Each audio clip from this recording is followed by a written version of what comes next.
ஏசாயா 48:17 சொல்கிறது, நீ நடக்க வேண்டிய வழியிலே உன்னை நடத்துகிற உன் தேவனாகிய கர்த்தர் நானே.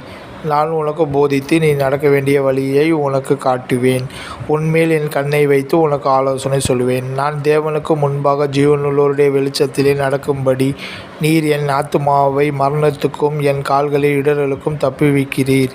கர்த்தாவே, என்னை நியாயம் விசாரியும். நான் என் உத்தமத்திலே நடக்கிறேன். நான் கர்த்தரை நம்பியிருக்கிறேன். ஆகையால் நான் தள்ளாடுவதில்லை. என் கால்கள் வழுவாதபடிக்கு நான் நடக்கிற வழியை அகலமாக்கினீர்.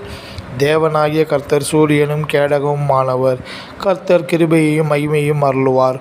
உத்தமமாய் நடக்கிறவர்களுக்கு நன்மையை வழங்காதிரார். நீதியும் நியாயமும் உம்முடைய சிங்காசனத்தின் ஆதாரம். கிருபையும் சத்தியமும் உமக்கு முன்பாக நடக்கும். கர்த்தருடைய வேதத்தின்படி நடக்கிற உத்தம மார்க்கத்தார் பாக்கியவான்கள். உம்முடைய வசனத்தைத் தாங்காமலும் தற்காத்து